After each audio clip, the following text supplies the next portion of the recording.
Hello viewers, आप सभी कैसे हैं। मुझे उम्मीद है आप सभी बहुत अच्छे होंगे। वीडियो शुरू करने से पहले मैं आपसे एक बात बोलना चाहती हूँ। अगर आपने केनिची बिकामी निंजा का पार्ट 1 नहीं देखा है तो पहले केनिची बिकामी निंजा का पार्ट 1 देखिए। लिंक मैंने डिस्क्रिप्शन में दे रखी है और ऊपर आई बटन में भी दे रखी है।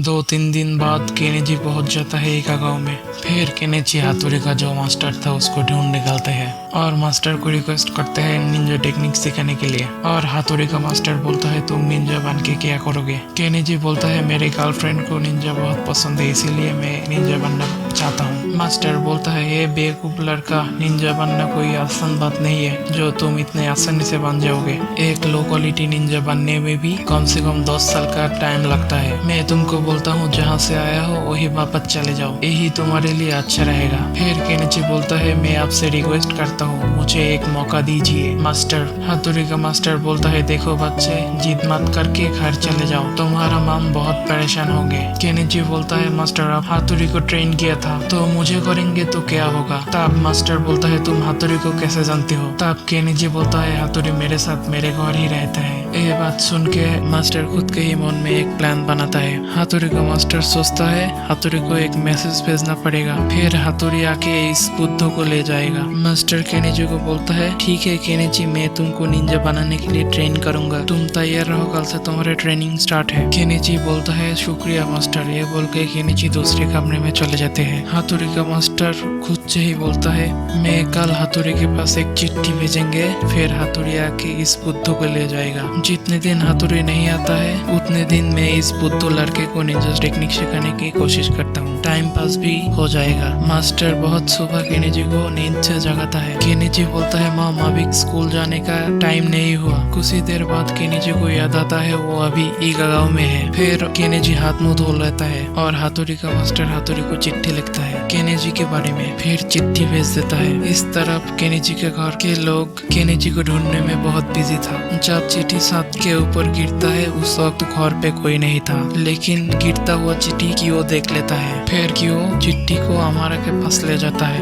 अमारा चिट्ठी को पढ़ के सारी बात समझ जाता है। अमारा को अच्छा से पता था केनिची का भी निंजा नहीं बन सकता। अमारा चिट्ठी पे लिख देता है मैंने ही इस लड़का को आपके पास भेजा था, इस लड़का को आप एक बहुत अच्छा निंजा बनाना, आपका हातुरी। फिर चिट्ठी भेज देता है। मास्टर चिट्ठी को पढ़ के ही केनिची को बहुत अच्छे से ट्रेन करना स्टार्ट करता है। पहले केनिची बहुत मुश्किल में पड़ जाता है, लेकिन जब वो मुश्किल में पड़ता है तब वो यूमिको की बारे में सोचता है। फिर उसका अंदर बहुत जोश आ जाता है और केनिची बहुत अच्छा परफॉर्म करने लगता है। 4 साल बाद जब केनिची खुद को एक अच्छा निंजा साबित करता है तब एक और निंजा था जो केनिची से बहुत ज्यादा नफरत करता था, क्योंकि केनिची सब कुछ में अच्छा था। उस निंजा का नाम था शाकिटे। शाकिटे केनिची को बहुत परेशान करता था, लेकिन केनिची बहुत अच्छा था इसलिए शाकिटे को कुछ नहीं बोलता था। केनिची का निंजा ट्रेनिंग पूरा होते सिर्फ 4 साल में जिस दिन केनिची एक अच्छा निंजा बन जाता है, मास्टर केनिची को उसका कमरे में बुलाता है। केनिची मास्टर के कमरे में आ जाता है। मास्टर केनिची को बोलता है केनिची तुम अभी एक निंजा बन चुके हो, मैं मेरी सारी जिंदगी में इतने जल्दी किसी को निंजा बनते हुए नहीं देखा। इस ताकत का कभी गलत इस्तेमाल मत करना। मैं तुमको एक राज की बात बताना चाहती हूँ। केनिची बोलता है मास्टर मैं ये बात किसी को नहीं बताऊंगा। फिर मास्टर बोलता है तो सुनो, एक कहानी हजारों साल पुरानी है। हेमोताकी नाम का एक शैतान सामुराई था जो छोटी छोटी बात पे इंसानों को मार देता था। एक दिन हेमोताकी एक शैतान तांत्रिक का सेवा किया था। उस सेवा के बदले तांत्रिक ने उसको एक डेविल का मास्क दिया था, जो मास्क पहनते ही हेमोताकी का ताकत बहुत ज्यादा बढ़ जाता था। शैतानी ताकत की मदद से हेमोताकी बहुत ज्यादा बेगुनाह लोगों को मारने लगता है। बहुत साल बाद एक अच्छी निंजा उसी गाँव में आता है और गाँव वाले से हेमोताकी के बारे में सुनता है। फिर वो निंजा हेमोताकी को रुकने का तैयारी करते हैं। उस मोहन निंजा का नाम था मास्टर कुआंग। मास्टर कुआंग सारी गाँव वाले को अच्छे से ट्रेन करता है। ये बात हेमोताकी के कान में पहुंच जाता है। हेमोताकी उसका सारी फौज लेके गाँव पे हमला कर देते हैं। मास्टर कुआंग को पहले से ही अंदाजा था ऐसा कुछ होने वाला है, इसीलिए मास्टर कुआंग गाँव वाले को लेके तैयार था।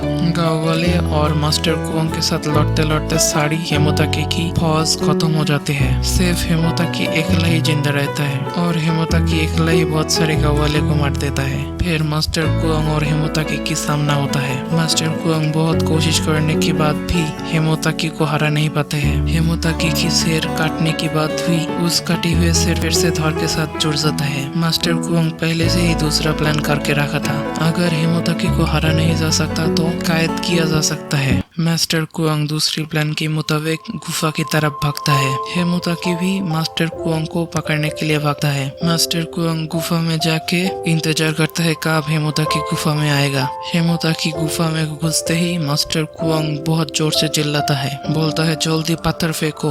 गाँव वाले पत्थर फेंकता है और वो पत्थर आके गुफा का मुंह पे अटक जाता है। ये देखे हेमोताकी को बहुत गुस्सा आता है और वो मास्टर कुआंग को गुफा के अंदर ही मार देता है। इसी तरह एक मोहन निंजा खुद को सैक्रिफाइस करता है और हेमोताकी को हमेशा के लिए उस गुफा में कैद कर देता है। केनिची तब बोलता है मास्टर उस गुफा कौन सी जगह में है। मास्टर बोलता है इस गांव में जो गुफा है उसी गुफा में हेमोताकी कैद है। ये बात और किसी को पता नहीं था और कभी भी किसी को पता नहीं होना चाहिए और इस बात को सिर्फ मैं, तुम और हाथुरी जानते हैं। अगर गलती से भी कोई पत्थर को हटा दे उधर से तो हेमोताकी बाहर आ जाएगा। फिर मास्टर बोलता है केनिची तुम आज मेरे साथ खा के जाओ, कल सुबह तुम तुम्हारा घर चले जाना। तुम्हारा माता पिता 60 सालों से तुम्हें नहीं देखा होगा। केनिची और मास्टर को ये बात पता नहीं था, किसी और भी ये बात सुन रहा था। साकिडी सोचता है केनिची को सबक सीखने का ही एक मौका है।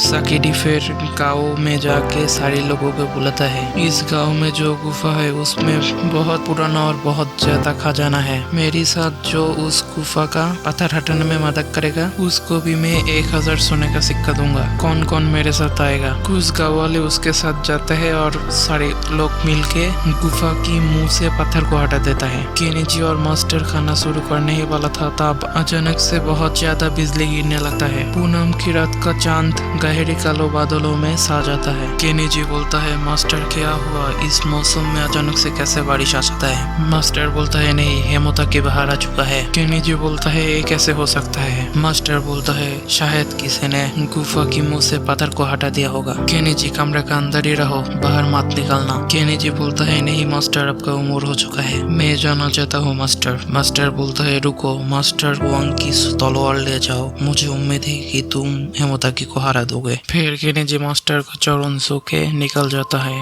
गुफा की तरफ। केनिची देखता है गुफा के बाहर। केनिची समझता है हेमोताकी ने ही सबको मारा है। केनिची फिर से आगे बढ़ता है। इस बार केनिची हेमोताकी को पहली बार देखता है। केनिची बोलता है हेमोताकी रुक जा। हेमोताकी केनिची को देख के हंसता है, बोलता है छोटे तू मेरा क्या बिगाड़ेगा, जा घर जाके सो जा। केनिची बोलता है हेमोताकी मैं तुझको तेरी पाप की सजा दिलवा के रहूंगा। हेमोताकी बोलता है मैं हेमोताकी सारी दुनिया पे राज करूंगा, तू क्या चीज है मुझे रोकने वाला। ये बोल के हेमोताकी केनिची के ऊपर हमला कर देता है। दोनों बराबरी का टक्कर देता है। केनिची हेमोताकी को जितना ही मारता है हेमोताकी उतना ही ज्यादा ताकतवर होता जाता है। फिर भी केनिची हेमोताकी से बराबरी का टक्कर देता है। कुछ ही देर बाद हेमोताकी केनिची को बोलता है तेरा अंदर बहुत ताकत है, तू मेरे साथ है, हम दोनों मिलके सारी दुनिया पे राज करेंगे। केनिची बोलता है मेरी मास्टर ने बोला है इस ताकत का कभी काला इस्तेमाल मत करना। तुझे क्या लगता है मैं तेरी जैसा शैतान हूँ, मैं तुझे मार के तेरी किए की सजा दिलवाऊंगा। हेमोताकी बोलता है फिर तुझको मारना ही पड़ेगा। फिर से दोनों का फाइट स्टार्ट हो जाता है। इस बार हेमोताकी केनिची के ऊपर बहुत भारी पड़ने लगता है।